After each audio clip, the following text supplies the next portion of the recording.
In this quick tutorial, we'll show you how to add social media icons below your company logo, similar to this example. Let's start. Click to create a new email signature from a template. This is a good example to illustrate.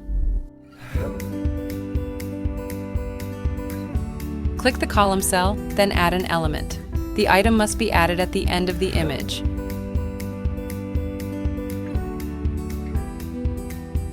Now add the social media icons here.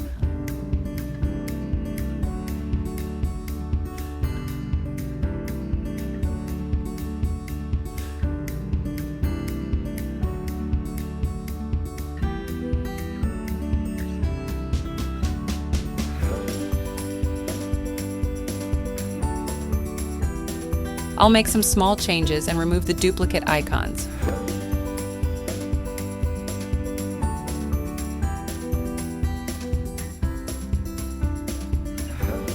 Ready. Save your email signature so you don't lose your changes.